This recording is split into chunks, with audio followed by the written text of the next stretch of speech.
All right, thank you. So many icons, so little clarity. Alrighty. Oh, great. Fun with middle age, never have the right glasses length. So, open source software, what's holding you back? Particularly for network operators of all stripes. I mean, open source software tastes great, right? It's free software. There's so much of it. It's inspectable code. You can break out of vendor lock-in. Management knows what open source software is. But it's less filling. So much of it is abandonware or egoware. There are 6 available products and none of them do quite exactly the right thing that you need to solve. There is no vendor, there's no one you can call to fix it or to customize it. You've got no cycles available to contribute, and management doesn't know what open source software is. So even so, I mean, clearly there's useful cases for operational tools to be built through collaborative open source, and preferably collaborative open source with network operators involved, rather than just randomly, somebody's great software ideas. And I'm a computer scientist, so I know about great software ideas. So it'd be good if there was operator involvement to ensure that, excuse me, requirements are understood, that it's actually usable in the end, and to prevent the wrong sort of expertise dominating the technical work. I was told I had to put a cat picture in. So, yeah. Having a look at the kinds of things, the kinds of things that are a problem for network operators engaging in development of open source software and ultimately the use of open source software. I'm putting together an actual survey.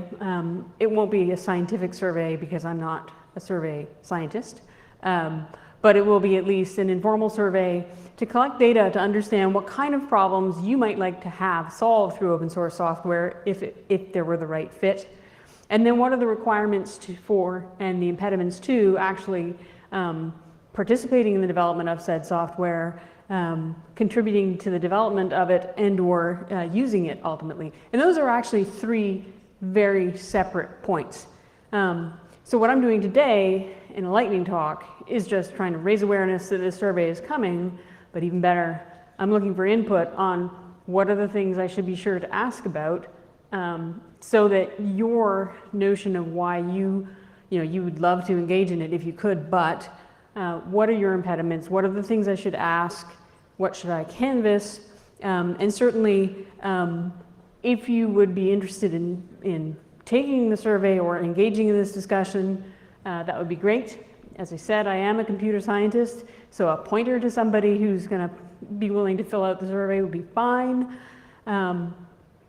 So here are the kinds of things that I've already thought about in terms of covering in the survey, so you can see how far I have to go and how much you can contribute to me shaping this up to a more effective survey.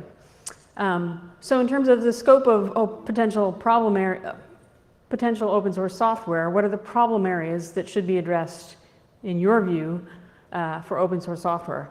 Is it reference implementation of the network stack so that IoT doesn't break the internet? Is it reference implementations of new standards? Because that would be useful to actually see that they work. Is it tooling for network monitoring and management so that you can break out of that hefty subscription fee every month? Or is it something completely different? Is this software that you think should exist, like the IoT stack? Is it that you want to help create software, open source software? Are you looking for something that would solve a mission critical, operations critical problem, or something completely different? What are the impediments to participating in open source software? You have no coding resources in-house. Maybe you have no attention cycles, even if you do have coding resources. You have what are your requirements? Maybe one of your requirements is you would like to have the option to participate in the development of requirements and the acceptance testing of OSS tools, even if you're not participating in the coding itself. Again, maybe there are other things. What are the limitations to contributing? Maybe my employer already supports one or more open source software development platforms. What was the question? Or maybe you'd love to contribute multiple $1 million to an open source platform. Maybe not. Or, what is the landscape for contributing to open source software in your environment? In terms of using open source software, what are the impediments? Is it that you just can't find the open source tools that actually solve your problem, so you resort to buying commercial software? You don't trust open source software and you don't have the resources to inspect it. Or you don't have the resources to validate it, figure it out, and configure it because, open source software often comes with many, many knobs. And what are your requirements for using software? For a lot of companies, I know the challenge is you want to have somebody you can pick up the phone and call, possibly 24/7, for setting it up and or debugging it in operation. What other requirements? So today's ask, as I said, really is, I'm looking for input.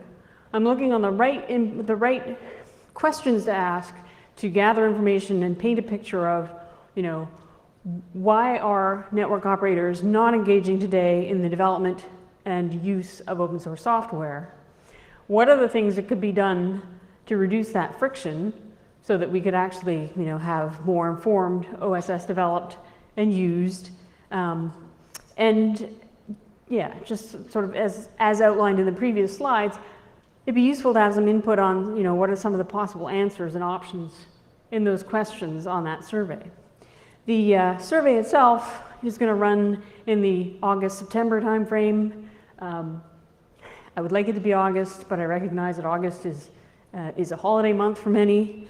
And then ultimately, I will be publishing the results of the survey because whatever my interests are, I know that a lot of open source platforms are struggling with this very question and would find it useful to know what you all are thinking about these different aspects.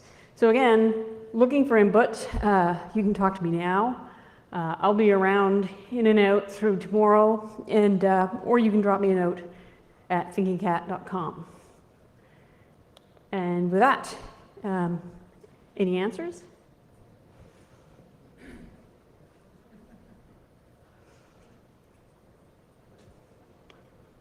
Not that I have a cat fixation or anything. Yeah, Leslie, one thing I found is the Dockers are actually a really great vehicle for bundling a bunch of helpful open source software into a network's tools package that you can simply download and run with one command, Docker run, and then have access to trace routes and T-Shark and all that stuff. And one of the things I found really helpful is that you can install that on your Mac, your PC, or up in the cloud, and the exact same tools, the exact same training is applicable regardless of where that ends up being. So that might be one of the things you might want to ask. What would be the tool set NANOG people believe should be within a Docker that's specifically for network diagnostics? Cool, thanks. And also it points to another aspect, which is awareness raising and packaging as well. Great, thank you. Any other thoughts? If not, thank you very much.